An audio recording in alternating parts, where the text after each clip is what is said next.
আজকে আমাদের বেবিদের নিয়ে আলোচনা। জন্মানোর পর একটা বাচ্চাকে কি কি ভ্যাকসিন দিতে হয়? একটা বিসিজি, একটা ওপিভি আর একটা হেপাটাইটিস বি। একটা বাচ্চাকে সর্ষের বালিশে শোয়ানো যাতে নাকি শুলে বাচ্চাটার মাথাটা বেশ ভালো শেপে আসে। আমরা রেকমেন্ড করি বালিশ ইউজ না করতে। কখন নুন চিনি শুরু করবে মা বাবা বাচ্চার জন্য? Kidney is not mature enough এই নুনটাকে হ্যান্ডেল করার জন্য। কিভাবে খাওয়াবে একটা বাচ্চাকে, কনভিন্স করবে কিভাবে? মাকেও নিজের মিলটা কিন্তু পাশে নিতে হবে। বাচ্চাকে কিন্তু ছড়ানোর জন্য বাটিতে অল্প একটু ভাত দিতে হবে। একটা বাচ্চার কোন বয়স থেকে কথা বলা উচিত? 9 মাস বয়সে গিয়ে বাই সিলেবল, দাদা, মামা এইটুকু বলা। একটা বাচ্চা 2-3 দিন পটি করছে না মানে তার পেছনে পানের বোটা গুজে দিয়ে পটি করানো। পানের বোটা বা আপনার নারকেল তেল এইগুলো একটুখানি অ্যাভয়েড করাই বেটার। খুব শুনতে পাই এই অটিস্টিক বাচ্চা, অটিজম। বাবা মায়েরা খুব ব্যস্ত তো এখন, বাবা মায়েদের সাবস্টিটিউট হয়ে দাঁড়িয়েছে ফোন। প্রথম 2 বছর আমি বাচ্চাকে কোনো ধরনের স্ক্রিন এক্সপোজার দেব না। Early sign of autism. বাচ্চার 1 বছর বয়স হয়ে গেছে কিন্তু বাচ্চাকে তার নাম ধরে ডাকলে শুনছে না সে। কোনটাকে আপনি রেকমেন্ড করবেন, ওয়াকারে হাঁটা শেখানো নাকি এমনি natural process? Coming to workers, খুব খারাপ জিনিস, অ্যাবসলিউট নো একদম। রিসেন্টলি একটা খুব বাজে ইনসিডেন্ট দেখলাম এই কাশির সিরাপ নিয়ে। তো এই বাচ্চার সর্দি কাশি হলেই কি এরকম কাপ সিরাপ আপনারা দিয়ে থাকেন? মানে প্রথম ফোনটাই হয় হচ্ছে যে বাচ্চার তো কাশি হয়েছিল, কাশি সিরাপটা খাইয়ে দিয়েছি, এরপর কাশি কমছে না, এবার কি করব? আমাদের জেনারেশনের মায়েদের মধ্যে অনেক ক্ষেত্রেই দেখেছি যে ব্রেস্ট ফিডিং তারা করাতে চায় না। ফিডিং প্রসেসটাও very important to create the bond between the mother and the child, ভীষণ ইম্পর্টেন্ট। তো যখন সেই মা বাচ্চাকে ব্রেস্ট ফিডিং করাচ্ছে তখন কি স্মোকিং হ্যাবিট বা অ্যালকোহল হ্যাবিট মিল্ক কোয়ালিটির উপর কোনো এফেক্ট ফেলতে পারে? বাচ্চার জন্য ইট ইজ এক্সট্রিমলি হার্মফুল। বাচ্চার আমার সর্দি কাশি জ্বর লেগে গেছে ডাক্তার, ও কি করব, এ তো যাই না। সর্দি কাশি ব্যাপারটা হচ্ছে পিডিয়াট্রিশিয়ানদের ব্রেড অ্যান্ড বাটার।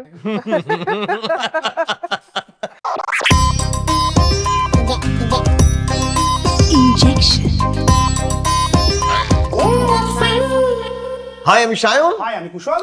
ইনজেকশন পডকাস্টের আরো একটা নতুন পর্ব নিয়ে হাজির, এবং আজকেরটা খুব কিউট, সুইট, মিষ্টি একটা পর্ব। কেন? আজকে আমরা একটু শিশু সুলভ আচরণ করব, আপনারা কিছু মনে করবেন না। অন্য সময় করে থাকি, আজকে আমাদের বেবিদের নিয়ে আলোচনা, এবং বেবিদের মানে মা বাবাদের নিয়ে আলোচনা, অর্থাৎ আজকে আমরা চাইল্ড স্পেশাল এপিসোড। একদম। তা আমাদের সাথে আছেন বাচ্চাদের ডাক্তার, পেডিট্রিশিয়ান ডক্টর অস্মিতা ঘোষ। নমস্কার। হ্যাঁ, নমস্কার ম্যাম। নমস্কার। তো ম্যাম, এই বাচ্চাদেরকে আপনি বোঝেন কি করে, হ্যান্ডেল করেন কি করে, যেখানে বাবা মারা করতে পারছে না? বেসিক্যালি হচ্ছে দিনে 100টার উপর বাচ্চা তো দেখতে হয়, তো ধৃতরাষ্ট্র আপনি ডেইলি 100টা বাচ্চা। কামিং টু আপনার ইন্ডিভিজুয়াল বাচ্চা, সেটা কিন্তু মায়েরাই সবথেকে বেটার বোঝে। আচ্ছা। এটা কিন্তু মানে আমরা তো ক্রস সেকশনাল দেখি, বাচ্চাকে একবার নিয়ে এলো 5 মিনিটের মধ্যে অ্যাসেস করা খুব ডিফিকাল্ট। সেটা কিন্তু আমরা অনেক সময়তেই আমরা মায়েদের হেল্পটাই নিই, যে আপনি কি বুঝতে পারছেন, আপনার কাছে কি মনে হচ্ছে বাচ্চাটা অ্যাবনর্মাল, তো সেক্ষেত্রে কিন্তু মায়েদের হেল্পটা আমাদের অনেক ক্ষেত্রে কাজে লাগে। একদম গোড়া থেকে আসি, মানে ধীরে ধীরে আমরা সব এজ গ্রুপ কভার করবো। বাচ্চাদের একদম সদ্যজাত শিশু এবং প্রথম বাবা মা হয়েছে, হ্যাঁ, তাদের সাথে কমিউনিকেশনটা বোঝা খুব মুশকিল, কারণ খুব মুশকিল। কান্না দিয়ে, আওয়াজ দিয়েই একমাত্র বোঝায়। এবার আমার যে বন্ধু বান্ধবরা নতুন বাবা মা হয়েছে, তারা বুঝতেই পারছে না যে মানে বাচ্চাটা কখন খেতে চাইছে, বাচ্চাটার কি কোনো প্রবলেম হচ্ছে, 1 মাসের বাচ্চার কি কোনো শরীর খারাপ হচ্ছে, কোথাও কি ব্যথা করছে, এইটা কি করে বুঝবে? আচ্ছা, ডে ওয়ানেই বোঝা সম্ভব নয়, উইথ টাইম ডেফিনেটলি বুঝবে। বাচ্চারা না খুব সুন্দর কমিউনিকেট করে, তো best way to understand babies হচ্ছে ওদেরকে অবজার্ভ করা। তো আমরা চুপচাপ দাঁড়িয়ে, আমরা যখন নিউনেট দেখি, আমরা না দাঁড়িয়ে অবজার্ভ করি যে ও কি করছে, ওর কি চাই সেটা ও নিজেই বুঝিয়ে দেবে। হ্যাঁ, এবার ধরুন খিদে পেয়েছে, কান্নাগুলো কিন্তু খুব আলাদা হয়। এখন তো ভিডিওস পাওয়া যায়, ইনস্টাগ্রামে রিলস পাওয়া যায়, যে কোন কান্নার আওয়াজটা এক্স্যাক্টলি কি বাচ্চা মিন করতে চাইছে, বাচ্চা ওয়্যা করলে কি আর বাচ্চা এ করলে কি, ঠিক আছে, এরকম পাওয়া যায়। এটা ছাড়াও আপনার একটু যদি ডেমনস্ট্রেট করতে পারেন আপনি, ধরেন খিদে পেয়েছে, একটা বাচ্চা কিভাবে কাঁদবে? খিদে পেলে হচ্ছে আপনার এপিসোডিক কান্নাটা হবে আর কি, মোস্টলি হচ্ছে নে নে নে, এই কান্নাটা হচ্ছে আপনার খিদে পাওয়ার কান্না। এবার খিদে পাওয়াতে শুধু আপনি কান্না দিয়ে বুঝলে হয় না, মায়েরা যেটা করে বাই ডিফল্ট কাঁদলেই একটুখানি ফিডিং করার চেষ্টা করে আর কি। এবার তাতে কাজ হলে ভালো, না হলে অন্য কিছু রুল আউট করা আর কি। খিদে পাওয়াতে শুধু কাঁদে না বাচ্চাদের আমরা কিছু হাঙ্গার কিউজ বলি, ঠিক আছে, যেমন একটুখানি জিভ দিয়ে একটু ঠোঁটটা চেটে নিল, একটু মুখটা ঘুরিয়ে একটুখানি মায়ের ব্রেস্টটা খোঁজার চেষ্টা, সেই রকম কিন্তু অনেক কিছু হাঙ্গার কিউজ হয় আর কি। পেটে ব্যথার কান্না, যেরকম পেটে ব্যথার কান্নাটা খুব আপনার আমরা কোলিক বলে থাকি, এবং এই কোলিকটা বেসিক্যালি হয় হচ্ছে আপনার ইনফ্যান্টদের সব থেকে বেশি। এমন নয় যে আমাদের পেটে ব্যথা হয় না বা ওল্ডার চিলড্রেনদের পেটে ব্যথা হয় না, কিন্তু ছোট বাচ্চাদের যেটা হয় সেটা হচ্ছে ওরা না এই ফিলিংটাতেই খুব মানে খুব আনইউজুয়াল একটা ফিলিং, এই যে আপনার একটা গ্যাসি অ্যাবডোমেন, একটা ব্লোটেড অ্যাবডোমেন, এই জিনিসটাতে ওরা মোস্টলি ভয় পেয়ে যায়। কিরকম কান্নাটা করে, একটা হচ্ছে আপনার ওয়া ওয়া এরকম একটা কান্না, এবং সেটা খুব মানে আপনার কিছুক্ষণ হবে কান্নাটা, মানে ধরে নিন 5 মিনিট 10 মিনিট 1 ঘন্টা পর্যন্ত বাচ্চা কাঁদতে পারে টানা, কিন্তু তারপরে কিন্তু একটা কান্না ফ্রি এপিসোড অনেকক্ষণ থাকবে। যখন ব্যথাটা হচ্ছে তখন বাচ্চা কাঁদবে, তারপরে কিন্তু বাচ্চা অটোমেটিক্যালি চুপ করে যাবে। আর যেটা করে সেটা হচ্ছে আপনার এই পাটা স্ট্রেট করে দেওয়া বা প্রচন্ড ফোল্ড করে দেওয়া, পেটে অসুবিধা হলে যেটা হয় আর কি। আর সারা নাটক আমি বলছি বাচ্চা কাঁদছে ছ্যা ছ্যা ছ্যা ছ্যা, মানে খাওয়াটা জঘন্য হয়েছে। আচ্ছা, আরো একটা গুরুত্বপূর্ণ জিনিস ধরে নিন, মোটামুটি ধরে নিন চেক আপ হয়েছে বা এসছে, যে কখন বাবা মা বুঝবে একদম সদ্যজাত শিশুর ক্ষেত্রে যে ব্যাপারটা খুবই সিরিয়াস, হ্যাঁ বাচ্চাটা এতটাই পেইন হচ্ছে যে তাকে এক্ষুনি এমার্জেন্সি কোথাও একটা নিয়ে যেতে হবে। হ্যাঁ, প্রথমত একদম শুরুতে বোঝা যায় না, এটাই আমি বারবার স্ট্রেস করছি, ঠিক আছে। তো ইট ইজ বেটার যে আপনি নিউবর্ন বেবি, যেহেতু নিউবর্ন বেবি না খুব মানে ইয়ের মতো হয় আর কি, মানে খুব চট করে ভালো হয়, চট করে খারাপ হয়। আমরা ডাক্তার হয়েও যে 100% অ্যাকিউরেটলি সবসময় বুঝতে পারি সেরকম নয়। তো বাবা মাও যে একদম এক্স্যাক্ট বুঝতে পারবে যে বাচ্চা কখন সত্যি সিরিয়াস কখন নয়, সেটা কিন্তু নয়। তো ইটস বেটার শুরুতে কিন্তু খুব ফ্রিকোয়েন্ট ডক্টর ভিজিটস থাকে। 1 মাসের মধ্যে হয়তো বাচ্চা কালকে ছুটি হয়ে গেল, আজকে আবার এলো, বুঝতে পারছি না, বাচ্চা দুধ তুলছে, বাচ্চা বমি করছে, বাচ্চার পেটে ব্যথা করছে, তো এইগুলো আমরা কিন্তু ডিসকারেজ করি না যে না ঠিক আছে আপনি তো বাড়িতেই বসতে পারতেন, না দরকার নেই, come to us, we will guide you যে কি অসুবিধাটা হচ্ছে। রাত্রেবেলা ধরুন কোনো বাবা মা এরকম ধরুন কলিক পেন বুঝতে পারছে যে হচ্ছে, তাহলে সে কি করতে পারে যে সাময়িকভাবে অন্তত বাচ্চারা রিলিফ পাবে? পেটে ব্যথার জন্য আমরা অনেক রকমের ওষুধ দিয়ে থাকি, সেগুলো অলরেডি ডিসচার্জের সময় বাচ্চাদের বলে দেওয়াই হয় আর কি। তো সেই ওষুধগুলো খুবই সাময়িক, কিন্তু মোস্টলি আমরা তো একটু বেশি অ্যাংশাস পেশেন্ট নিয়ে ডিল করি, আর আমরা একটু বাবা মায়েদের প্যাম্পারও করি অ্যাজ পিডিয়াট্রিশিয়ান। মানে going to the western culture, ওরা কিন্তু মানে ওরা এমনভাবেই কাউন্সিল করে বাচ্চাদের যে you have to wait for 12 hours, এটা কোলিক পেন, এটা তোমায় বুঝতে হবে, ইউ ক্যানট গেট অ্যাংশাস। কিন্তু আমাদের এখানে সেই কালচারটা নেই, তো কাজেই আমরা ওষুধপত্র থাকে আর কি, যেটা পেটে ব্যথা কিন্তু কমাতে হেল্প করে বা হজম করতে হেল্প করে। আর একটা দেখেছি, নতুন বাবা মা হলে তাদের প্রথম জিনিস হয় যে রাত জাগে, বাচ্চা ঘুমোতে দিচ্ছে না রাত্রিবেলা। কারণ আমার যে সমস্ত বন্ধুরা সদ্য বাবা মা হয়েছে, এখন পরপর হচ্ছে, তাদের প্রথম ব্যাপারটাই হচ্ছে এখন রাত জাগতে হচ্ছে, ভাই নাইট ডিউটি। তো এই নাইট ডিউটিটা কি করে কমানো যায়, মানে বাচ্চাদের ঘুম পাড়ানোর একটা টেকনিক বলুন না। আচ্ছা, ঘুম পাড়ানোর টেকনিক সেরকম ভাবে নেই, কেন আমি বলি, নিওনেটসদের বেসিক্যালি স্লিপ সাইকেলটা খুব অন্যরকম থাকে। আমরা দিনে জাগি রাতে ঘুমোই, ওরা রাতে জাগে দিনে ঘুমোয়। আর বাচ্চাদের না খুব মানে আমরা ছোটবেলায় একটা বইতে পড়তাম আর কি, খুব কমন একটা কথা যে children are not miniature adult, ঠিক আছে। তো বাচ্চাদের কিন্তু সমস্ত কিছুই আলাদা, ঠিক আছে, মানে ফিজিওলজিটাও আলাদা, তাদের এক্সপ্রেশন অফ ইমোশনসটাও আলাদা, তাদের সবকিছুই আলাদা আর কি। সেইভাবে ওদেরকে কিন্তু আলাদা ভাবে দেখতে হবে। মানে আমি বড়দের একটা 650 ট্যাবলেট দিলাম প্যারাসিটামল, ছোট বাচ্চা মানে হাফ করে দিয়ে দাও, সেই জিনিসটা কিন্তু হয় না চট করে। রাত জাগার ব্যাপার যেটা, সেটা মোস্টলি হচ্ছে আপনার বাচ্চা যখন পেটে থাকে তখন এই স্লিপ সাইকেলটা এরকম থাকে যে আপনার দিনের বেলাতে বাচ্চা ঘুমোচ্ছে, কারণ মায়েরা প্রচুর বেশি আপনার হাঁটাচলা করছে, আর বাচ্চাদের আমরা জানি যে খুব নিয়ে এরকম দোল করালে বাচ্চা ঘুমিয়ে যায়। তো মায়েদের মুভমেন্টের জন্য বাচ্চা ঘুমোয়, তখন মা যখন ঘুমোচ্ছে, যখন সবকিছু স্টিল, তখনই কিন্তু বাচ্চার কিকিং মুভমেন্টটা শুরু হয়। এই জিনিসটা মানে ট্রানজিশন হতে to adult like sleep pattern একটু টাইম লাগে, তো মা বাবাদের একটু পেশেন্ট হতে হবে, একটু নাইট ডিউটি দিতে হবে। এই যখন এইটা বললেন যে সদ্য মা বাবা হয়েছে এরকম যেটা বললো, এরা না অনেক বাবা আছে যে বাচ্চাকে কোলে তুলতে ভয় পায়, এবার মাও আছে যে কিভাবে ধরবো, ঠিক কথা। কিরকম, তো এটা কি মানে সঠিক পদ্ধতি কি? হ্যাঁ, বাচ্চাকে কোলে কোলে নেওয়ার সঠিক পদ্ধতি, মানে ঘাড় শক্ত হয় না আমরা বলি। হ্যাঁ, 3 মাসের আগে বাচ্চাদের অ্যাকচুয়ালি ঘাড় শক্ত হয় না, আমরা নেক হোল্ডিং বলি, হয় না সেটা।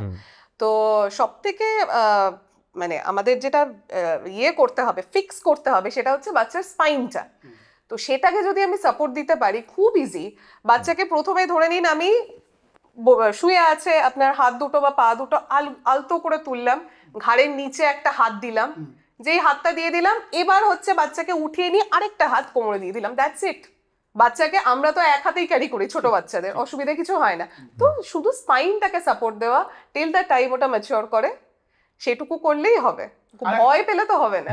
আর একটা জিনিস একটু বলি, সেটা হচ্ছে সদ্যজাত বাচ্চা এরকম এসছে, মা বাবা ভাবে এর মাথার তলায় বালিশ দেবো না মাথার তলায় বালিশ দেবো না, কি করব? না, এখানে আরেকটা ব্যাপারও রয়েছে, আগে খুব প্রচলিত ছিল যে সর্ষের বালিশে শোয়ানো।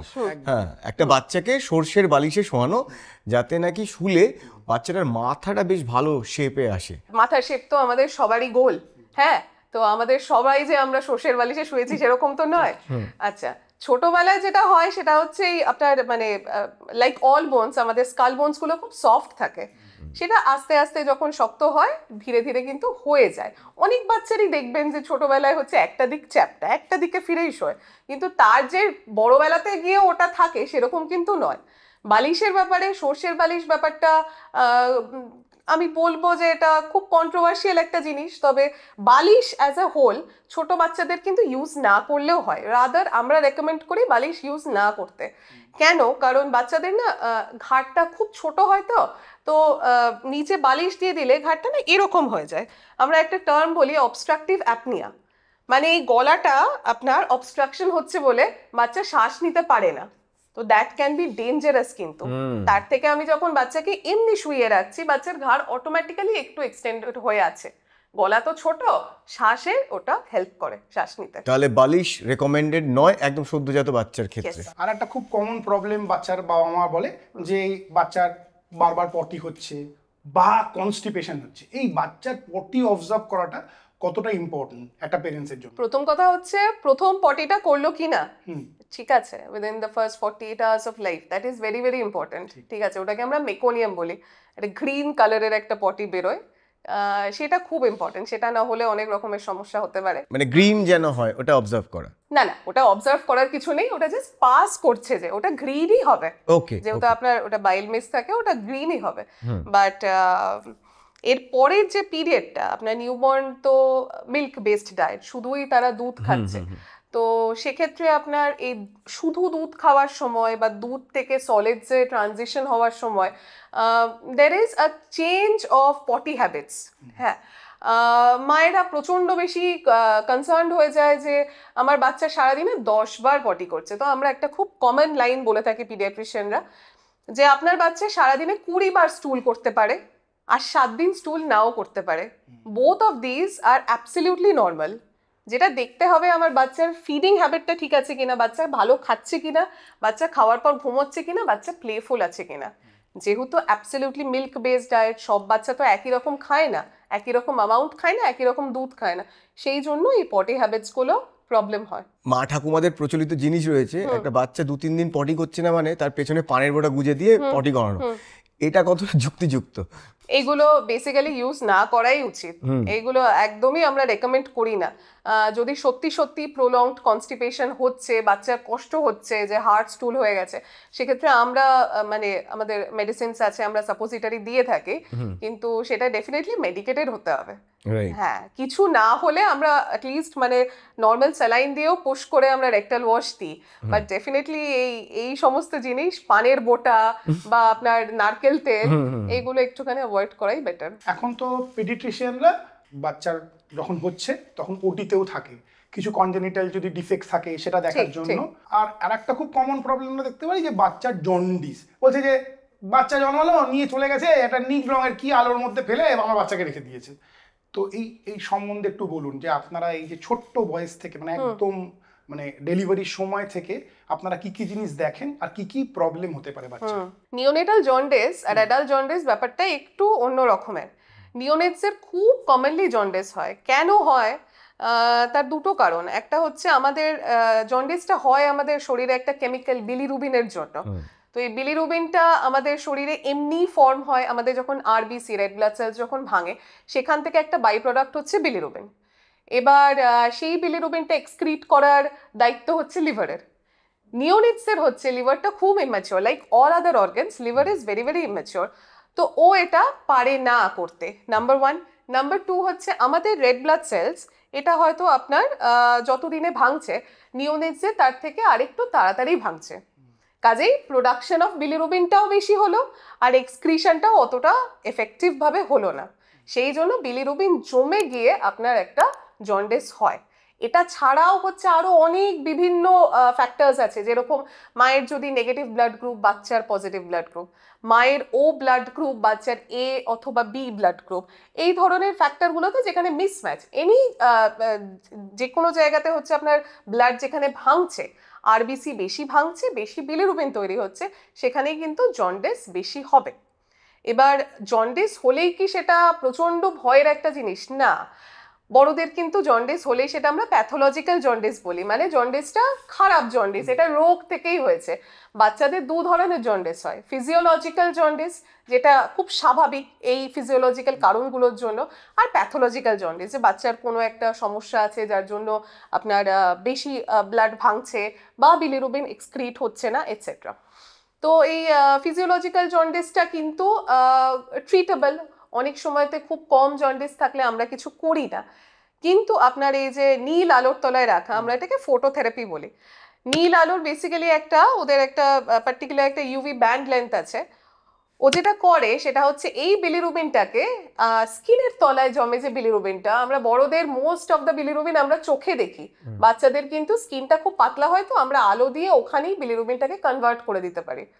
তো সেই বিলিরুবিনটা আমরা একটু ওয়াটার সলিউবল করে তাড়াতাড়ি কিডনি দিয়ে এক্সক্রিট করিয়ে দিচ্ছি, এটাই ফটোথেরাপির মেকানিজম। আর এই যে বাচ্চাটা যে সদ্য জন্মালো তারপরে যে আপনাদের হাতে দিয়ে দিল, ও কি দেখেন আপনারা পুরো বাচ্চারাই, সবে জন্মানো বাচ্চাকে কি কি চেক করেন? প্রথম যেটা চেক করি সেটা হচ্ছে বাচ্চা কাঁদলো কিনা, বাচ্চা শ্বাস নিল কিনা।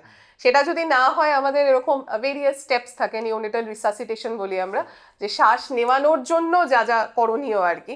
সেটা ছাড়া ডেফিনেটলি আপনি যেটা বললেন কনজেনিটাল অ্যানোম্যালিসগুলো চেক করতে হয়, বাচ্চার 10টা আঙুল আছে কিনা হাতে পায়ে সেগুলো দেখতে হয়। অনেক সময়তে স্পাইনে অনেক রকমের ডিফেক্টস হয়, সেগুলো আমরা খুঁটিয়ে নাটিয়ে দেখি। ক্লেফট লিপ ক্লেফট প্যালেট বলে একটা জিনিস হয়, ঠিক আছে, মানে আমাদের যে ভেতরের যে প্যালেটটা আর কি, সেই জিনিসটা অনেক সময় কাটা থাকে, সেটা একটুখানি দেখা, ঠিক আছে।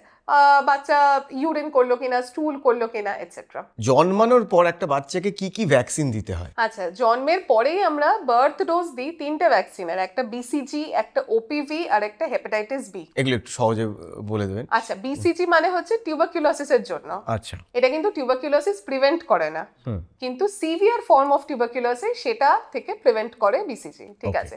ওপিভি মানে হচ্ছে পোলিও ভ্যাকসিন, যেটা ঠিক আছে জন্মের পরেই আমরা 2 ড্রপস অফ ওপিভি দিয়ে থাকি।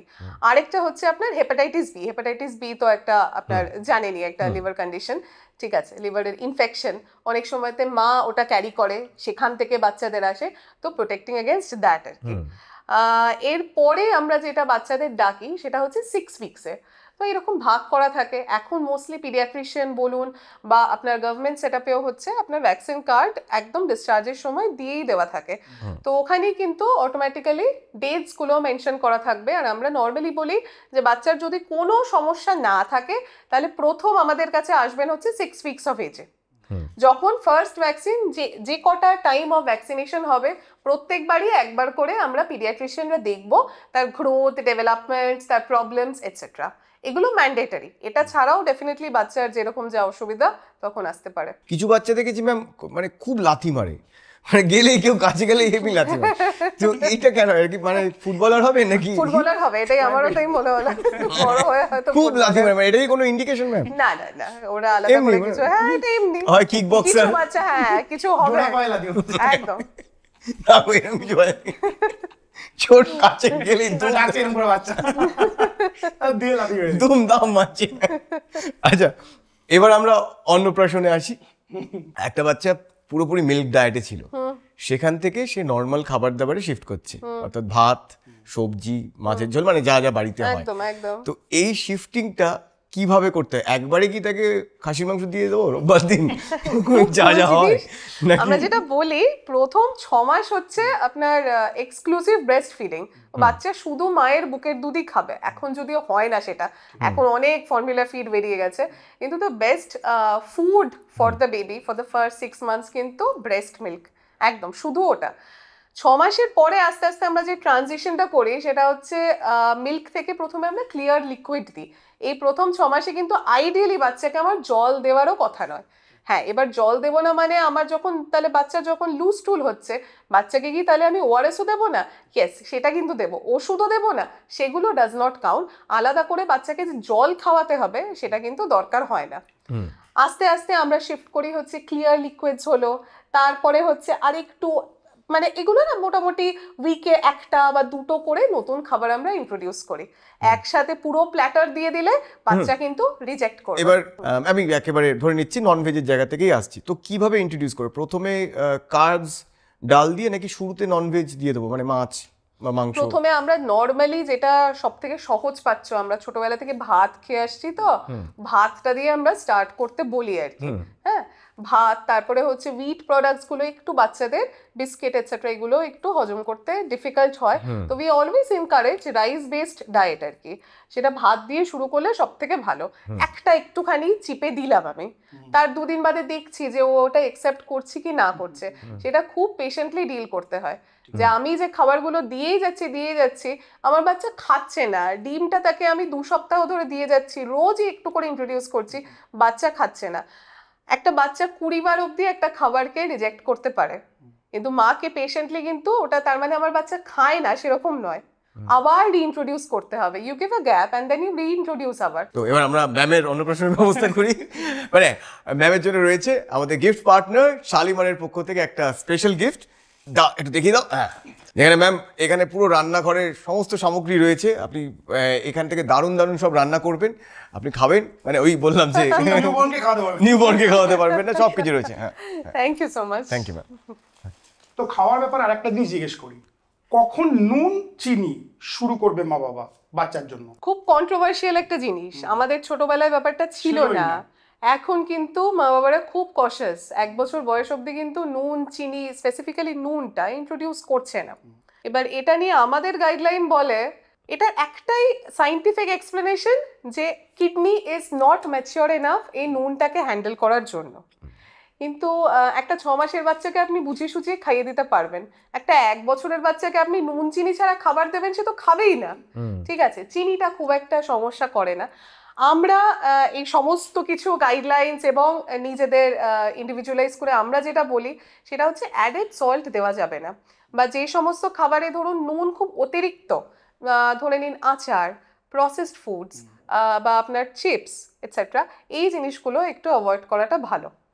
আদারওয়াইজ রান্নায় যেটুকু আমি করছি সেটা খুব ব্ল্যান্ড করলে কিন্তু বাচ্চা রিফিউজ করবে, তো সেখানে কিন্তু মিনিমাম যেটুকু দরকার সেটুকু আমি খুব চড়া অ্যামাউন্ট অফ নুন দিলাম না, বাট মোটামুটি কিন্তু নুন দেওয়া যায়। আচ্ছা ম্যাম, আর একটা খুব গুরুত্বপূর্ণ প্রশ্ন আপনি প্রত্যেক দিন ফেস করেন ক্লিনিকে, আই এম শিওর, আমার বাচ্চা খাচ্ছে না, আমার বাচ্চাকে খাওয়াবো কি করে? আমাদের ছোটবেলায় বিভিন্ন কাকু জ্যাঠাদের দেখানো হতো, ওই কাকু ধরবে, জুজু আসবে, এখন ফোন দেখানো হয়। তো এটা সবচেয়ে ইজি রেমেডি হয়ে গেছে মা বাবার কাছে, যে ফোন দেখিয়ে দাও, ঠিক, স্পেশাল কার্টুন রয়েছে সেগুলো চালিয়ে দাও, তাহলে আমার বাচ্চা খেয়ে নেয়। এটা আমরা সবাই জানি, এটা নিয়ে আমরা এর আগেও ইনজেকশন ডিসকাস করেছি।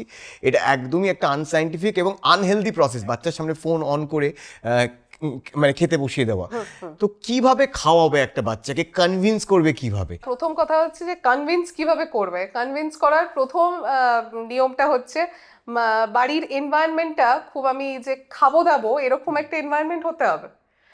সবাই মিলে বসে আমরা যে খেতাম আমাদের ছোটবেলায়, কিন্তু অ্যাটলিস্ট একটা মিল আমরা বাবা মা সবাই মিলে বসে কিন্তু ডাইনিং টেবিল হোক মাটিতে বসে হোক আমরা একসাথে খেতাম, সেটা আবার চালু করতে হবে। একটা মা বা বাবাই যদি সারাদিন বাচ্চার সামনে নিয়ে ফোনে ফেসবুক আর হোয়াটসঅ্যাপ করে যাচ্ছে, বাচ্চা তো সেটা শিখবেই। কাজেই মাকে কিন্তু ফোন রেস্ট্রিকশন বাচ্চার সামনে করা উচিত। স্পেসিফিক্যালি স্ক্রিন টাইম এক্সপোজার, এটা নিয়ে তো মানে বলতে গেলে শেষ হবে না, বাট এখন যেহেতু খাওয়ার ব্যাপারটা হচ্ছে, খাওয়ার সময় কিন্তু স্ট্রিক্টলি সেটা যেই বয়সেই হোক না কেন কোনো ধরনের স্ক্রিন এক্সপোজার আমরা কিন্তু এনকারেজ করি না। দ্যাট ইজ বিকজ তখন না বাচ্চার এই কনসেন্ট্রেশনটা কমপ্লিটলি থাকছে হচ্ছে যেটা চলছে সেটার দিকে। কার্টুনস এটসেট্রা, এই যে আপনি বললেন কিছু স্পেসিফিক কার্টুন আছে, আমরা সবাই জানি এখনকার জেনারেশন একটা খুব স্পেসিফিক কার্টুনে খুব এডিক্টেড, এবং সেটার জন্য কিন্তু প্রচুর মেন্টাল ইস্যুসও হচ্ছে বাচ্চাদের। খাওয়ার সময়টা কোনো ধরনের ফোন টিভি কিচ্ছু নয়। আমরা ইনফ্যাক্ট যে বাকি সময়টা আমি হয়তো বলবো যে একটুখানি গান চালিয়ে রাখুন, একটু অডিও এক্সপোজার দিন। খাওয়ার সময়টা আমি বলবো মা আর বাচ্চা বসে গল্প করতে করতে খাবে। মাকেও নিজের মিলটা কিন্তু পাশে নিতে হবে, বাচ্চাকে কিন্তু ছড়ানোর জন্য বাটিতে অল্প একটু ভাত দিতে হবে, সেটা ইন অ্যাকাউন্ট নিতে হবে যে বাচ্চা ওটা ফেলবে, কিন্তু বাচ্চা দুটো জিনিস খাবেও। এই যে তুলে খাওয়াটা, মায়েদের এখন খুব প্রবণতা একটা হচ্ছে পুরো জিনিসটাই মিক্সিতে একটা ঘেটে নিয়ে একটা হোমমেড মাখানা করছে, করছে, সেটা একটা পেস্ট ধরে খাইয়ে দিলাম, সেটা করলে চলবে না। খুব পেশেন্টলি ধরে কিন্তু food time should be very very regular, যে আমার এটা একটা রুটিন আর কি। আমার মা বাবাও সকালবেলা 8টার সময় ব্রেকফাস্ট করে, আমিও বসি তাদের সাথে খেতে। খুব কিছু মানে হাইফাই কিছু দিতে হবে না, কিন্তু ওই একটা রুটিনের মধ্যে রাখাটা খুব ইম্পর্টেন্ট। আর definitely no screen time during meals, এটা খুব ইম্পর্টেন্ট। এখন বাবা মার একটা খুব কমন মানে প্রশ্ন বা ইয়েকে করেন, মানে ডাক্তারবাবুকে গিয়ে করেন যে আমার বাচ্চা এখন কথা বলছে না কেন, আমার বাচ্চা তো বেশ বড় হয়েছে, পাশের বাড়ির বাচ্চা দেখছে বাবা বাবা বলছে, মামা মামা বলছে, আমার বাচ্চা কথা বলছে না কেন। একটা বাচ্চার কোন বয়স থেকে কথা বলা উচিত? শুরু থেকেই তো আর বাচ্চা পুরো কথা বলে না, এইগুলো না ডেভেলপমেন্টাল স্টেজেস আছে। এখন আমরা সেই জিনিসগুলোও বাচ্চাকে ভ্যাকসিন কার্ডের সাথে প্রোভাইড করে থাকি, যাতে ছবি দেখে দেখে, এখন তো গুগলেও এসে গেছে, মায়েরা এমনি জানতে পারে কোন বয়স থেকে কি। মোটামুটি ওই 3 মাস থেকে বাচ্চা একটু উ আ আওয়াজ করতে শেখে। তারপরে আমরা বলি এই 6 মাস বয়স থেকে একটু মোনোসিলেবল আ বা মা এই জিনিসটা, 9 মাস বয়সে গিয়ে বাইসিলেবল দাদা মামা এইটুকু বলা। তারপরে মোটামুটি আপনার এই যে ভাত খাবো, বাড়ি যাব, এই যে 1 to 2 ওয়ার্ডস, ঠিক আছে, সেটা কিন্তু মিনিংফুল, সেটা কিন্তু 1 বছরেই শুরু করে দেওয়া উচিত। এবার এটা আমি ধরলাম যে নর্মাল রেগুলার বাচ্চা যেটা করবে, মানে এক্স্যাক্টলি যে একদম 12 মাস মানে একদম 1 বছরের জন্মদিনেই বাচ্চা কথা বলতে শুরু করলো এরকম নয়, ডেফিনেটলি একটা রেঞ্জ থাকে। আমরা অ্যালার্ম সব থেকে বেশি হই যদি একটা বাচ্চা 3 বছরের পরেও কথা না বলে, তখন কিন্তু that is very very alarming. 3 বছরটা মোটামুটি আমরা একটা ওয়েক কাট অফ ধরে নিই, 3 বছর অবধি you can give him or her time, তারপরে কথা না বললে কিন্তু সেটা মুশকিল। এবার কথা কেন বলছে না, প্রথম কথা হচ্ছে শুনতে পাচ্ছে কি, ঠিক আছে, প্রথম সেটা। এবার বাচ্চা শুনতে পাচ্ছে কিনা কি করে বুঝবো? একদম ছোট যে বাচ্চাগুলো, তাদের একটা স্টার্টেড রেসপন্স হয়। ধরুন শুয়ে আছে, আপনি তার সামনে গিয়ে একটা হাততালি দিলেন, বাচ্চাটা এরকম করে ওঠে, ওটাকে আমরা চমকে ওঠাটাকে স্টার্টেড রেসপন্স বলি। তারপরে আস্তে আস্তে উইথ এজ হচ্ছে, যেদিকটা আওয়াজ হচ্ছে সেই দিকটা একটু ফিরে তাকালো, সেটাতে একটু রেসপন্ড করলো, এটসেট্রা। এবার আমি এটা খুব ফেস করেছি যে 3 বছরের বাচ্চা হয়ে গেছে, বাচ্চা কথা বলছে না, আমি বললাম প্রথমেই একটা হিয়ারিং টেস্ট করো। আমাদের এখন নতুন যেটা শুরু হয়েছে, খুব ভালো একটা জিনিস, সেটা হচ্ছে হিয়ারিং স্ক্রিনিং। আমরা সব বাচ্চাকে 100% বাচ্চাকে যখন বাচ্চা জন্মাচ্ছে তখন কিন্তু একটা হিয়ারিং স্ক্রিনিং করি, খুব প্রাইমারি সেটা, কিন্তু তাও যে কানটা ঠিকঠাক ফাংশন করছে কিনা। এবার এটা এই যে আপনি প্রমাণ করে দেখান যে আপনি আমার কথাটা যত জোরে শুনছেন আপনার বাচ্চাও ততটাই জোরে শুনছে কিনা। তো এই কতটা জোরে শুনতে পাচ্ছি সেটাও খুব ইম্পর্টেন্ট। আমি এই কথাটা হয়তো 90% শুনছি, সে হয়তো 10% শুনছে, কিন্তু 10%এও সে শুনছে, সে রিয়্যাক্ট করছে, কিন্তু কানটা কিন্তু তার খারাপ, সেটাও নর্মাল এলো, তখন কি করব? এখন বাচ্চাদের প্রচুর যেটা হয় আপনার এই খুব আমরা দেখতে পাই, আমাদের ছোটবেলায় এটা ছিল না, অটিজম বলি আমরা, খুব দেখা যায় এখনকার বাচ্চাদের। তো একটু মানসিক সমস্যা নিয়ে তারা কিন্তু ডেভেলপমেন্টালি একদম নর্মাল বাচ্চা, জন্মের সময় কিন্তু তাদের কোনো সমস্যা ছিল না।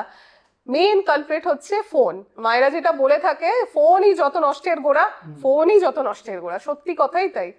এনি টাইপ অফ ফোন বলুন বা টিভি বলুন বা আপনার ল্যাপটপ বলুন, any type of electronic screen exposure প্রথম 2 বছর কিন্তু আমরা বারণ করি, কারণ ফার্স্ট 2 ইয়ার্স অফ এজে 90% অফ দ্য ব্রেন ডেভেলপমেন্ট হয়ে যায়। তার মধ্যে আপনি যদি ফাস্ট কার্টুনস এটাতে এক্সপোজ করে দেন বাচ্চাকে, তাহলে কিন্তু সে ওইটাতেই অ্যাডিক্টেড, সে ভাবছে যে আমার লাইফ মানে যে লাইফ যেটা সেটা কিন্তু ওটাই, দ্যাট ইজ মানে ওই রিল আর রিয়েলটাকে গুলিয়ে ফেলা, এটা একটা বাচ্চাদের থাকে। তো সেক্ষেত্রে এই যে একটা অটিস্টিক বাচ্চা তৈরি হলো, সেটা হয়তো আমাদের ভুলেই আমাদের বাচ্চাগুলো অটিস্টিক হচ্ছে, এডিএইচডি হচ্ছে, attention deficit hyper activity disorder, ঠিক আছে। বাচ্চারা প্রচন্ড চঞ্চল, আমরা খুব দুষ্টু বাচ্চা বলি না, যে খুব হাতে পায়ে চঞ্চল, এটা কিন্তু অনেক ক্ষেত্রেই শুধু বাচ্চা মানে স্বাভাবিক নয়, ব্যাপারটা স্বাভাবিকের থেকে অনেকটা বেশি। মা বাবা মারধর করছে, কিন্তু অ্যাকচুয়ালি বাচ্চা বুঝতেই পারছে না যে এটা অ্যাবনর্মাল, আমাকে তো বসতে বলা হচ্ছে। বাচ্চা খুব ইম্পালসিভ, বাচ্চার অ্যাটেনশন নেই, বাচ্চা হাইপার অ্যাক্টিভ। এই জিনিসগুলো কিন্তু আমাদের ফোনেরই সাইড এফেক্টস। এগুলো কিন্তু একটা নর্মাল বাচ্চা, ডেভেলপমেন্টালি নর্মাল, সেই বাচ্চাকে শুধু স্ক্রিন এক্সপোজার দিয়ে ডেভেলপমেন্টালি একটা নর্মাল বাচ্চা আমরাই বানাচ্ছি। একটা রোগ আমরা খুব শুনতে পাই, এই অটিস্টিক বাচ্চা, অটিজম। তো এই রকম বাচ্চা আপনারা খুব ফ্রিকোয়েন্টলি পান? এরকম বাচ্চা আমরা এখন খুব ফ্রিকোয়েন্টলি সত্যিই পাচ্ছি। স্পেসিফিক্যালি মেডিকেল কলেজে প্রচুর বাচ্চা এরকম পাওয়া যায়। আমাদের ছোটবেলায় রোগটা ছিল না, এখন আসছে। ওই যে বললাম, কালপ্রিট হচ্ছে ফোন বা এনি ইলেকট্রনিক স্ক্রিন আর কি। বাবা মায়েরা খুব ব্যস্ত, তো এখন বাবা মায়েদের সাবস্টিটিউট হয়ে দাঁড়িয়েছে ফোন। তো এই অটিজমটা কিন্তু আর্লি ডিটেক্ট করা এবং প্রথমত প্রিভেন্ট করাটা হচ্ছে প্রথম 2 বছর আমি বাচ্চাকে কোনো ধরনের স্ক্রিন এক্সপোজার দেব না। 1 বছর অবধি বাচ্চা নুন খাক আর না খা, ফোনটা যেন 2 বছর অবধি না দেখে। এটা কিন্তু স্ট্রিক্টলি বাবা মায়েদের খুব দেখা উচিত। বাবা মায়েরা একদম ছোট বাচ্চাদের কি কি সাইন দেখে বুঝবে যে আমার বাচ্চার অটিজমের কিছু রেড ফ্ল্যাগস আমরা দেখতে পাচ্ছি, মানে আর্লি সাইন অফ অটিজম? সবচেয়ে শুরুতে বলি, একদম ছোট বাচ্চাদের অটিজম হয় না।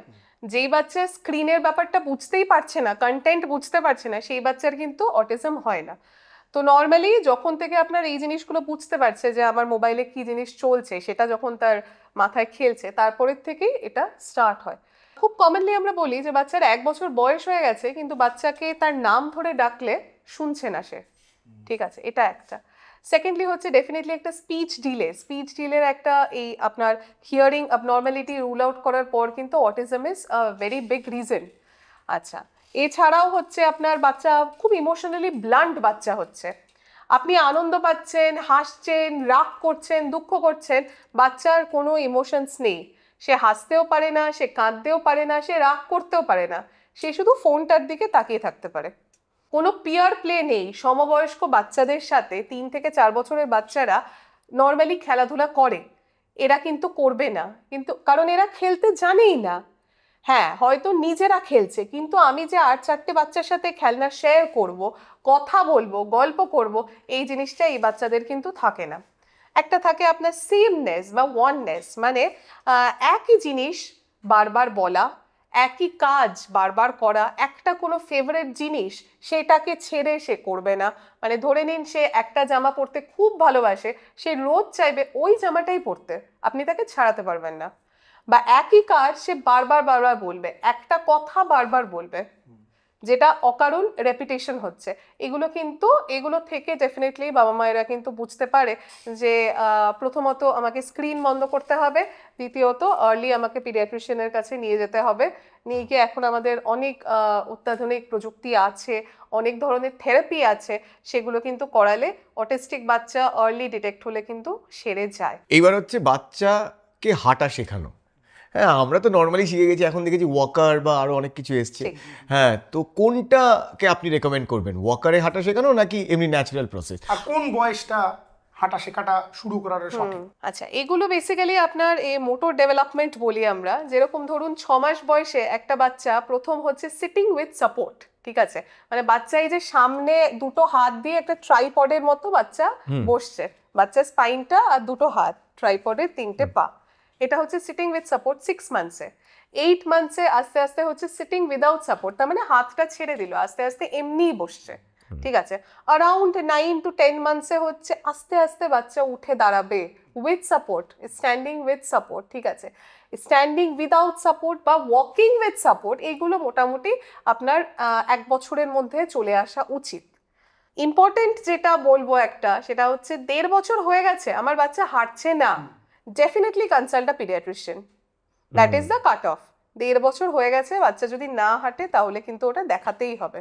আচ্ছা, কামিং টু ওয়াকার্স, খুব খারাপ জিনিস, অ্যাবসলিউট নো, একদম খুব খারাপ জিনিস। কারণ যেটা হয়, ওয়াকারে বাচ্চাদের এই আপনার হাইটটা ঠিক থাকে না, অনেক বাচ্চাই এরকম টিপটো ওয়াক করে, মানে জাস্ট টোজগুলো মাটিতে টাচ করছে, হিলটা কিন্তু টাচ করছে না।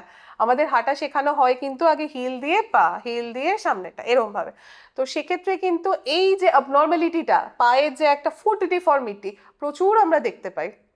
বাচ্চা প্রচন্ড চট করে পড়ে যাচ্ছে, বাচ্চা কি ওয়াকারে হাঁটতো? এটা কিন্তু খুব ইম্পর্টেন্ট যে ওয়াকার ডেফিনেটলি ইউজ করা যাবে না। হ্যাঁ, এখন একটা নতুন টাইপ অফ ওয়াকার বেরিয়েছে যেটা হচ্ছে আপনার পুশ ওয়াকার। একটা এরকম আপনার ট্রায়াঙ্গেলের শেপের একটা গাড়ি করে দিয়েছে, সেটা আপনি ঠেলে হাঁটছেন, সেটা কিন্তু তাও রেকমেন্ডেড। কিন্তু যেই ওয়াকারটাতে বাচ্চাকে ওপর থেকে বসিয়ে দিল, একটা প্যান্টের মতো করা আছে তার মধ্যে দিয়ে পা ঢুকিয়ে দিল, দ্যাট ইজ অ্যাবসলিউটলি কন্ট্রাইন্ডিকেটেড, এটা করাই যাবে না, বাচ্চার পা কিন্তু ডিফর্মড হয়েই যাবে। আপনি এক্ষুনি একটা জিনিস বললেন টো ওয়াকিং, তো অনেক বছর হয়ে গেছে, ধরুন 1 বছর 1.5 বছর 2 বছর হয়ে গেছে, বাচ্চা পুরো পা পেতে হাঁটছে না বা দৌড়াচ্ছে না, কি করবে মা বাবা? হ্যাঁ, এটা প্রথমত দেখতে হবে যে শুধু টো ওয়াকিং আছে নাকি এটার সাথে অন্য রকম নিউরোলজিক্যাল অ্যাবনর্মালিটিও আছে।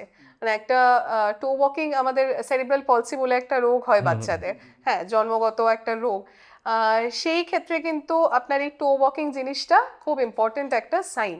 তো সেক্ষেত্রে দেখতে হবে বাচ্চা যদি আদারওয়াইজ নিউরোলজিক্যালি নর্মাল হয়, তাহলে কিন্তু যদি আপনার ফুটটা তখনও আমি তাকে শেখাতে পারছি, তাহলে এইটাই শেখানো যে আমি আস্তে আস্তে কিন্তু পায়ের আগে হিলটা ফেলবো, তারপরে এই গেটটাকে বাচ্চাকে কনসিয়াসলি শিখিয়ে শিখিয়ে তাকে ডেমনস্ট্রেট করলে কিন্তু that is the best practice, সেভাবে কিন্তু ঠিক করা যায়। এক্স্যাক্টলি। আর এই ডিফর্মিটি অর্থাৎ পিডিয়াট্রিক অর্থ নিয়ে আমাদের একটা বিস্তারিত পর্ব রয়েছে ডক্টর সৌম্য পাইকের সাথে, যেখানে আমরা ডিপ ড্রাইভ করেছি যে কোনো কনজেনিটাল ডিফর্মিটি থেকে শুরু করে এমনি অন্য কোনো ডিফর্মিটি কীভাবে কারেক্ট করতে পারবে এবং how to deal with paediatric অর্থ, তার লিঙ্ক ডেসক্রিপশনে দিয়ে রাখলাম উইথ ডক্টর সৌম্য পাইক।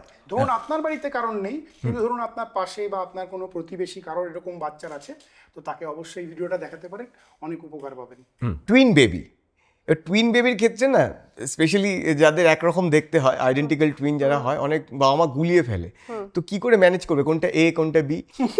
আর বাবা মাদের দেখেছি আরেকটা ব্যাপার, দুজনকে আলাদা জামা কাপড় পরিয়ে রাখবে, টুইনদেরও টুইনিং করে এক জামা কাপড় পরিয়ে রাখে যাতে আরো কনফিউজ হয়ে যায়। সকালে উঠেই লিখে রাখে এ আর বি। হ্যাঁ, তো লেবেল করা জামা কাপড় পরানো বেটার। হ্যাঁ, তো আর তার মধ্যে দেখেছি একজনকে 2টো ওষুধ খাইয়ে দিল, একজন ওষুধই পেলো না, একজনকে 2বার খাবার খাইয়ে দিল, একজন খাবারই পেলো না। এগুলো নিয়ে খুব মজার ভিডিওসও আছে আর কি। না, একজনকে চার্লি বলে ডাকছে আর একজন এসে বললো আই এম চার্লি। তো এগুলো বাবা মায়েরা তো গোলায়। হ্যাঁ, ওই করুন স্টিকার মেরে স্টিকার যদি দিয়ে লেবেল করা যায়। আর একটা মিসকনসেপশন আপনি দূর করুন। অনেকে বলে জুড়ওয়া সিনেমাতে যেরকম দেখিয়েছে, তো সেক্ষেত্রে যে আমার তো টুইন বেবি, একটা বেবি জ্বর হলে আরেকটা বেবিরও হয়, মানে একে চিমটি কাটলে এরও লাগবে, ওরকম বিষয়। তো এইটা কি সত্যি হয় যে এর জ্বর হচ্ছে বলে এর হচ্ছে আপনি যে কোনো দুটো বাচ্চাকেই বা আপনার দুজন মানুষ যদি একসাথে থাকে, তাতেই কিন্তু একজনের ইনফেকশন হলে ডেফিনেটলি আরেকজনের ইনফেকশন হবেই, হতে বাধ্য, সেটা খুব নর্মাল। এবার আপনি বলবেন যে তাহলে বাবা মায়েদের হচ্ছে না কেন? বাবা মায়েদের ইমিউনিটিটা বেশি, তো আপনি যে কোনো দুটো বাচ্চাকে একসাথে রাখুন, দুজনেই ইনফেক্টেড হবেই কখনো না কখনো। একটা severe infection until and unless আপনি ফিজিক্যালি সেপারেট করছেন বাচ্চাদের। একটা জিনিস আপনাকে প্রতিদিন এই রোগগুলোকে ফেস করতে হয়, সর্দি কাশি জ্বর। বাচ্চার আমার সর্দি কাশি জ্বর লেগে গেছে, ডাক্তার ও কি করবো, এ তো যাই না, দেহ থেকে বেরোচ্ছেই না সর্দি কাশি জ্বর, কি করবে বাবা মা? হ্যাঁ, সর্দি কাশি ব্যাপারটা হচ্ছে পিডিয়াট্রিশিয়ানদের ব্রেড এন্ড বাটার। সবাই সর্দি কাশি, মানে ধরে নিন অন্য কিছু একটা নিয়ে এসছে, একটু মাথাটা ফেটে গেছে, ঠিক আছে এটা স্টিচ লাগবে, একটু সর্দি কাশিও আছে, হ্যাঁ একটু পায়ে একটা কুকুর কামড়েছে, সাথে একটু সর্দি কাশিও আছে। আমি আজকেও দেখে এলাম সেম, পায়ে কুকুর কামড়েছে, যান গিয়ে ইনজেকশন দিন, একটু সর্দি কাশিটাও আছে। তো এটা কিন্তু খুব কমন। বাবা মায়েরা একটু অ্যাগ্রাভেট করতে পছন্দ করে ব্যাপারটাকে, মানে এক্সাজারেট করতে পছন্দ করে ব্যাপারটাকে, এটা ঠিক কথা। সর্দি কাশি জ্বর ব্যাপারটা আমি যেটা বলবো সেটা হচ্ছে পোস্ট কোভিড এই জিনিসটার কিন্তু প্রচুর সার্চ হয়েছে, এটা মানে অনস্বীকার্য। কোভিডের আগে আমরা যতটা দেখতাম, এখন কিন্তু আপনার বিভিন্ন ভাইরাসেস বলুন, ব্যাকটেরিয়া বলুন, তাদের কিন্তু অনেক সার্চ হয়েছে, মানে এখন অনেক বেশি ইনফেকশন সত্যি বাচ্চাদের হচ্ছে। এটাই মায়েদের বোঝানো যে বাচ্চার মাসে 2বার করে জ্বর হচ্ছে বা 3বার করে সর্দি কাশি লাগছে, সবসময় দোষটা তোমার বাচ্চার নয়, দোষটা এনভায়রনমেন্টের। এখন বড়রাও অনেক বেশি সর্দি কাশিতে ভুগছে ডেফিনেটলি, আর কিছু বাচ্চা তো অনেক বেশি প্রোনও হয়। বাচ্চারা overall very prone to any kind of infection, কারণ ওদের ইমিউনিটিটা আমাদের থেকে অনেকটা কম থাকে। সেটা ছাড়াও হচ্ছে আপনার এই ধরুন কোনো অ্যাজম্যাটিক চাইল্ড আর কি, যাদের একটুখানি রিঅ্যাক্টিভ এয়ারওয়ে আছে আমরা বলি, সেই সমস্ত বাচ্চারা কিন্তু আরও বেশি প্রোন, তাদের সর্দি কাশি সত্যি ইনফেকশনের চান্সটা অনেক বেশি, সেটা বাচ্চা হোক বা বড় হোক, তারা অনেক বেশি প্রোন। তো আমরা খুব রিসেন্টলি একটা খুব বাজে ইনসিডেন্ট দেখলাম এই কাশির সিরাপ নিয়ে। তো এই বাচ্চার সর্দি কাশি হলেই কি এরকম কাপ সিরাপ আপনারা দিয়ে থাকেন? আর কি করে বুঝবো এটা অথেন্টিক কিনা? এক্স্যাক্টলি। সবসময় এই ক্ষেত্রে সর্দি কাশি যেহেতু খুব কমন একটা রোগ আর কি, আমরা কিন্তু অলওয়েজ চেষ্টা করি যে হোম রেমেডিস দিয়ে শুরু করতে। ঠিক আছে, একটু স্যালাইন, ওয়ার্ম স্যালাইন গার্গেল করানো, বা একটু স্টিম নেওয়া, ঠিক আছে, বা একটু শুকনো কাশি হলে মায়েরা বলতো একটু লবঙ্গ রেখে দিতে, একটু আদা দিয়ে চা খাওয়া, এগুলো কিন্তু সত্যিই ভালো কাজ করে।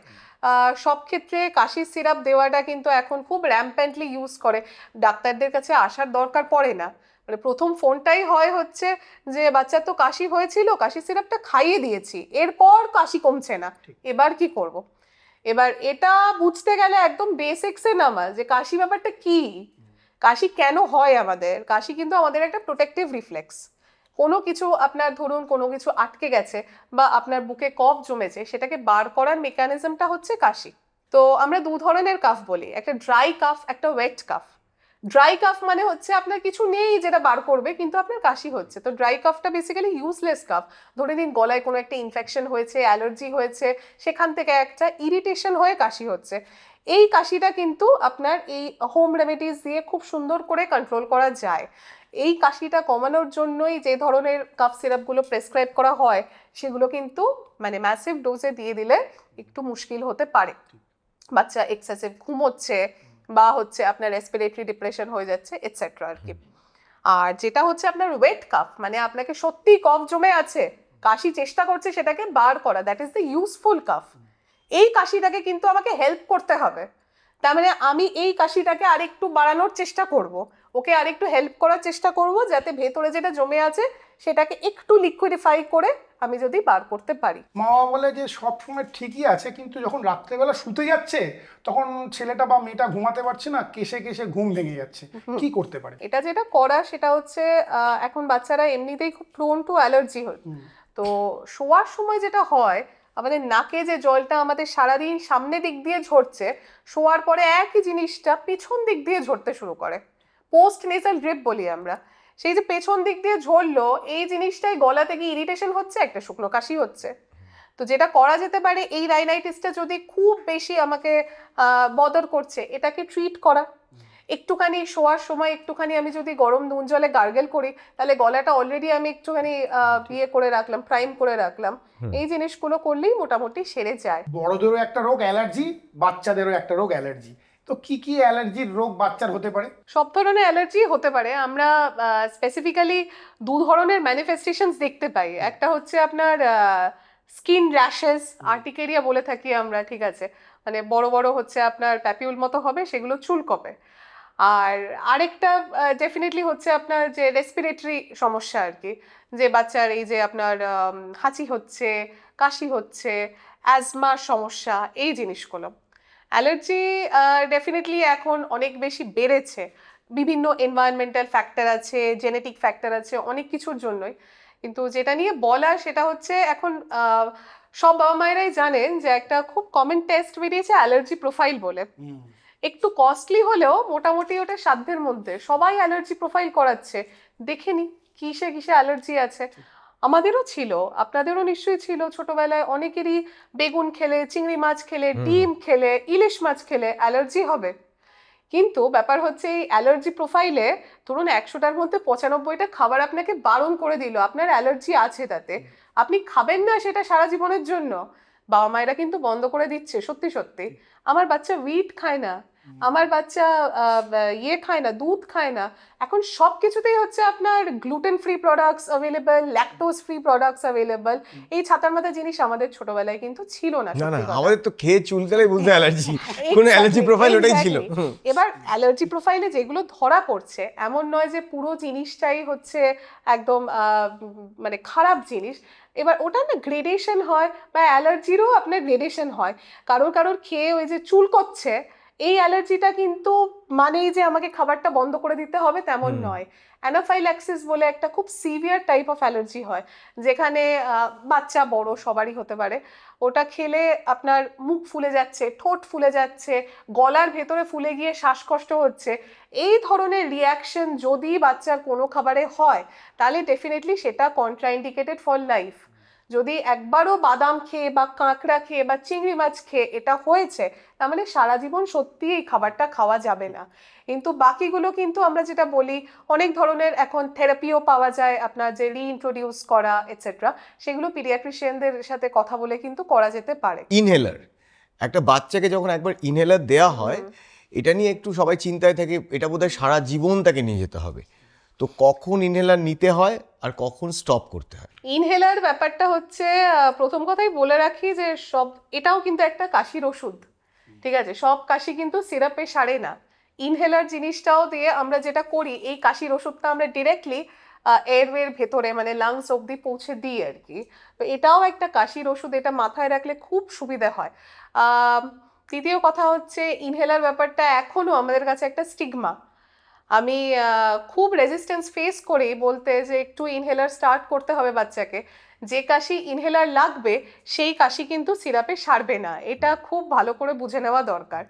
এবার বাবা মায়েরা খুব রেজিস্ট্যান্ট এখন, যে ও বাবা ইনহেলার স্টার্ট করতে হবে, যেন খুব খারাপ কিছু, যেন ডায়ালিসিস শুরু হচ্ছে এরকম একটা ব্যাপার, যে সারা জীবনের জন্য তাহলে কি ইনহেলার চলবে না। এটা বলে রাখা ভালো, চাইল্ডহুড অ্যাজমা যেটা, এটা কিন্তু অ্যাডাল্ট অ্যাজমার থেকে একটু আলাদা।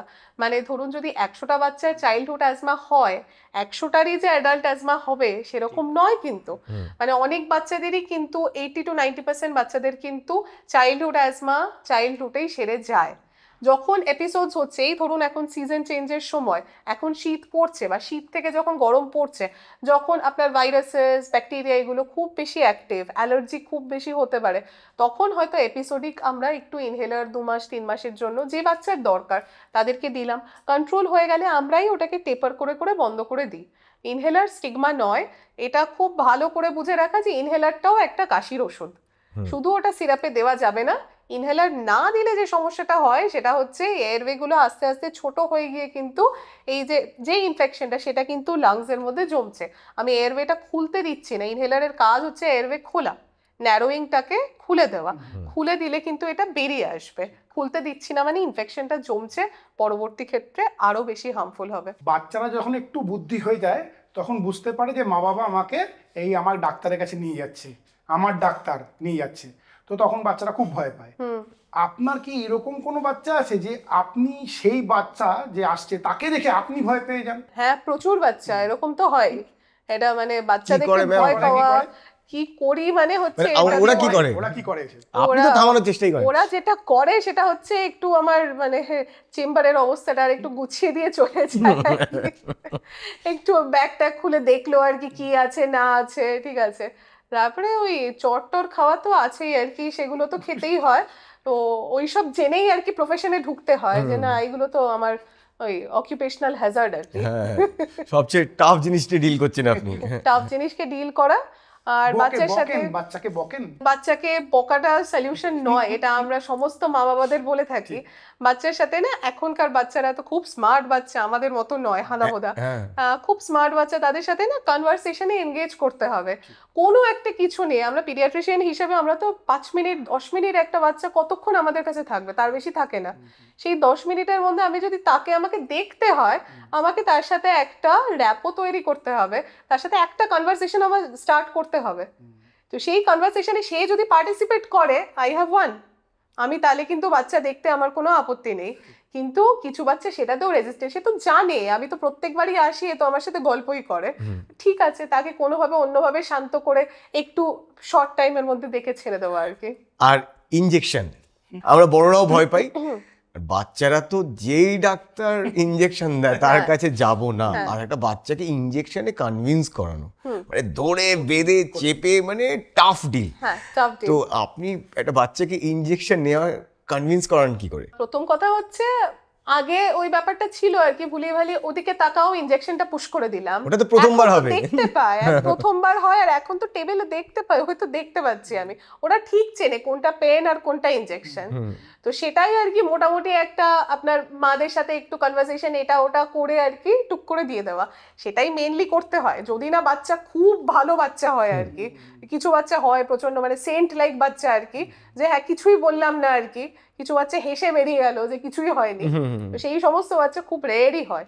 ম্যাক্সিমাম বাচ্চাদেরই তো মানে ভয়ই মরে যায় আর কি এটা পুশ করার আগে। এই শীত পড়ার সাথে সাথে বা সিজন চেঞ্জের সময় আর একটা রোগ বাচ্চাদের মধ্যে খুব কমনলি দেখা যায়, সেটা হচ্ছে টনসিল ফোলা। হ্যাঁ, এইটা কেন হয় এবং এটা কিভাবে ট্রিট করেন আপনারা? টনসিল ব্যাপারটা না ঠিক থাইরয়েডের মতন আর কি। থাইরয়েড যেমন বলে না আমার থাইরয়েড হয়েছে, আসলে তাই নয়, আসলে আমাদের সবারই থাইরয়েড গ্ল্যান্ডটা থাকে, সেরকমই আমার টনসিল হয়েছে। টনসিলটা কারোর হয় না, 100% মানুষদের ওটা ভেতরে থাকে। টনসিল ব্যাপারটা হচ্ছে it is a part of the lymph node system আর কি, এটা লিম্ফোরেটিকুলার সিস্টেম বলি আমরা। এটা basically it is a part of the immunity, যেটা আমাদের ইমিউন সিস্টেম, যেটা আমাদেরকে হেল্প করে যে কোনো ডিজিজ ফাইট করতে, সেটার একটা পোর্শন হচ্ছে টনসিল। এটা এক ধরনের লিম্ফ নোড যেটা অ্যাকচুয়ালি আমাদের প্রোটেক্টিভ। হ্যাঁ, খুব কমনলি হচ্ছে বাচ্চাদের এটা ইনফেক্টেড হয়ে যায়, গলাতে খুব মানে প্রচণ্ড অসুবিধা হয় আর কি। কিন্তু বড়দের এই জিনিসটা অনেকটা কমে যায়, কারণ বড়দের ক্ষেত্রে কিন্তু টনসিল ব্যাপারটা অনেকটা রিগ্রেস করে যায়। অন্য অনেক জিনিসের মতো টনসিল ব্যাপারটা আস্তে আস্তে ছোট হয়ে যায়, সেজন্য বড়দের খুব বেশি টনসিলাইটিস আমরা দেখি না। বাচ্চাদের tonsil is very very active, ওই জন্য বাচ্চাদের টনসিলাইটিস ইজ ভেরি কমন। ভয় পাওয়ার কিছু নেই। এটা আমরা নর্মালি যেটা বলি সেটা হচ্ছে বড় হলে ঠিক হয়ে যাবে, আর যদি বড় হওয়া অবধি ওয়েট করতে পারছি না তাহলে ডেফিনেটলি কোনো একজন ইএনটি সার্জনের কনসালটেশন নেওয়া উচিত, যে টনসিল কি এতটাই জ্বালাচ্ছে যে ওটাকে কেটে বাদ দিতে হবে অ্যাপেন্ডিক্সের মতো, নাকি ওটা আমি রেখে ওয়েট করতে পারি। ম্যাম, ব্রেস্ট ফিডিং এর কথা বললেন আপনি, এবার মায়েদের আরেকটা সমস্যা, কিছু বাচ্চা ছাড়তেই চায় না, কত বয়স অবধি আর কি ব্রেস্ট ফিড করবে এবং ছাড়াবে কি করে? আগেকার শুনতাম যে মায়েরা নিম পাতা লাগিয়ে রাখে বা এরকম। না না, আগে না, এখনো করে ওটা, এখনো করে না? এখনো সেম জিনিসটা করে আর কি। তো এই ডিসকন্টিনিউ কিভাবে করবে? হ্যাঁ, ছাড়াবে কি করে এই নেশাটা? প্রথম কথা হচ্ছে অ্যাজ পিডিয়াট্রিশিয়ান আমরা কোনো দিনই বলি না যে ডিসকন্টিনিউ ব্রেস্ট ফিডিং।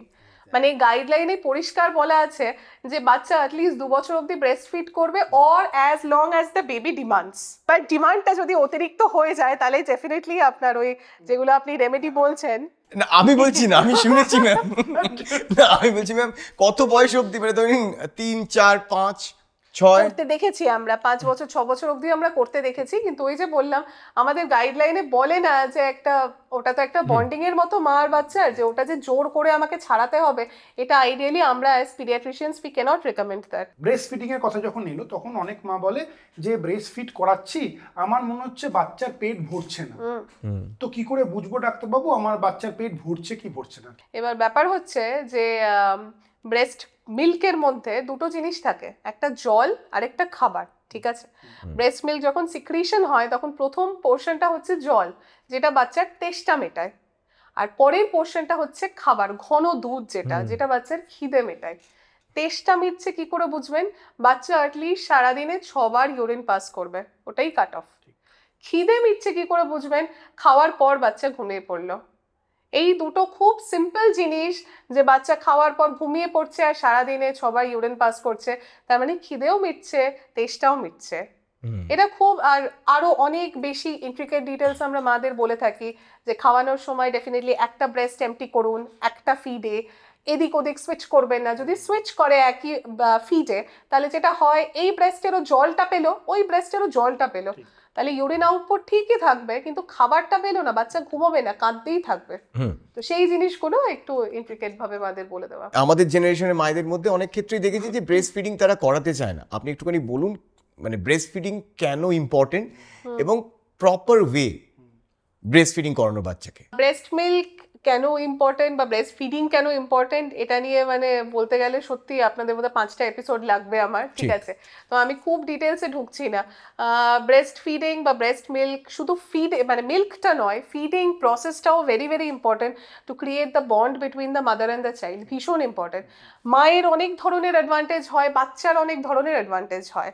এই আপনার যে মায়ের যে আপনার যে ইউটেরাইন ইনভলিউশন বলি আমরা, যে মানে ইউটেরাসের সাইজটা কমানো বা আপনার পোস্ট প্রেগনেন্সি যে চেঞ্জেসগুলো ডিল করা, এগুলোও কিন্তু ব্রেস্ট ফিডিংয়ে অনেকটা হেল্প করে, ঠিক আছে? বাচ্চাদের ক্ষেত্রে definitely breast milk is the best milk. খিদে তো মেটাচ্ছেই, তার সাথে কিন্তু অনেক ধরনের অ্যান্টি ইনফেক্টিভ প্রপার্টি থাকে, অনেক রকমের অ্যান্টি অ্যালার্জিক প্রপার্টিও থাকে, ঠিক? তো যেই বাচ্চা 6 মাস অবধি খুব মানে রিলিজিয়াসলি এক্সক্লুসিভলি ব্রেস্ট ফিড করলো, সেই বাচ্চার কিন্তু ইনফেকশনের চান্সও সারা জীবনে কমবে, অ্যালার্জির চান্সও সারা জীবনে কমবে। তো এই দুটো জিনিস যদি মায়েদের মধ্যে ঢুকিয়ে দেওয়া যায়, যে এটা কিন্তু ফর লং টার্ম বাচ্চা প্রচণ্ড, আমরা দেখি যে ফর্মুলা ফিড খাওয়ালে বাচ্চা খুব চাবি বাচ্চা তৈরি হয়, খুব ফুলো ফুলো বাচ্চা অকারণ, কিন্তু সেগুলো কিন্তু ফাঁপা বাচ্চা, মানে মোটা বাচ্চা মানেই যে খুব শক্তপোক্ত বাচ্চা সেরকম কিন্তু নয়। আর ব্রেস্ট ফিড বেবিদের দেখলেই বোঝা যায় যে রোগা হবে কিন্তু প্রচণ্ড শক্ত হয়, তাদের বোনসও শক্ত, দাঁতও শক্ত, ভেতর ইমিউনিটিটাও ভীষণ শক্ত। সেগুলো একটু কাউন্সিল করে দেওয়া, আর বাচ্চাকে ধরার ডেফিনেটলি টেকনিক আছে। হ্যাঁ, ওটাই বলছিলাম যে ব্রেস্ট ফিডিং টেকনিকটা একটুখানি সহজে বুঝিয়ে দিন নতুন যারা মা হয়েছে তার জন্য, কিভাবে ব্রেস্ট ফিডিং সঠিকভাবে করাতে হয়। হ্যাঁ হ্যাঁ, ব্রেস্ট ফিডিং টেকনিকের জন্য ওই পজিশন এন্ড অ্যাটাচমেন্টের আপনি গুগলে গেলে ভিডিওস পাবেন, ঠিক আছে? একটা হাত দিয়ে ব্রেস্ট ধরা, আর আরেকটা হাতের ওপরে যেই দিকের ব্রেস্টটাকে দিয়ে খাওয়ানো হচ্ছে সেই দিকের হাতের ওপরেই ফোর আর্মের ওপরে হচ্ছে বাচ্চা পুরোটা শুয়ে থাকবে, বাচ্চার মাথাটা থাকবে ব্রেস্টের দিকে, অপর হাতটা দিয়ে কিন্তু ব্রেস্টটা ধরতে হবে। এটা অনেক মাই কিন্তু বোঝে না, তারা শুধু বাচ্চা শুধু মাথা এরকম ধরে বাকি বডিটা ঝুলছে। That is very very unscientific and that is very technically difficult as well. বাচ্চা ওইভাবে খেতে পারে না, এটা ঝুলে ঝুলে কোনো বাচ্চা দুধ খেতে পারবে না বা যে কোনো খাবারই খেতে পারবে না। আর ব্রেস্টটাকে ধরে সাপোর্ট করা, কারণ ওইটুকু তো নাক, সেই দুটো আটকে যায় আর কি, সেটা খুব ইম্পর্টেন্ট। ম্যাম, এখন অনেক মায়েদের মধ্যেই ধরে নিন স্মোকিং বা অ্যালকোহল হ্যাবিট রয়েছে, তো যখন সেই মা বাচ্চাকে ব্রেস্ট ফিডিং করাচ্ছে ওই প্রসেসে রয়েছে, তখন কি স্মোকিং হ্যাবিট বা অ্যালকোহল হ্যাবিট মিল্ক কোয়ালিটির ওপর কোনো এফেক্ট ফেলতে পারে? বাচ্চার জন্য ইট ইজ এক্সট্রিমলি হার্মফুল, মানে যখন দুধ খাওয়াচ্ছে আর কি, ডেফিনেটলি তখনও কিন্তু স্মোকিং, অ্যালকোহলিজম কোনোটাই কিন্তু করা যাবে না। প্রেগনেন্সিতে তো খুব খারাপ, বাচ্চা কনজেনিটালি ডিফর্মড বাচ্চা বেরোয়, কিন্তু তারপরেও কিন্তু ডেফিনেটলি আমরা সবাই জানি যে অ্যাক্টিভ স্মোকিং এর থেকে প্যাসিভ স্মোকিং জিনিসটা আরো বেশি ক্ষতিকর। তো ম্যাম, আপনি একদম সবশেষে একটু নতুন যারা বাবা মা হয়েছে তাদের উদ্দেশ্যে আপনার কিছু এক্সপার্ট অ্যাডভাইস দিয়ে দিন। একদম সদ্যজাত এক্সক্লুসিভ ব্রেস্ট ফিডিং, ওটা একদম মানে সারা জীবনের জন্য আমি কারণগুলো বলেই দিলাম, ঠিক আছে?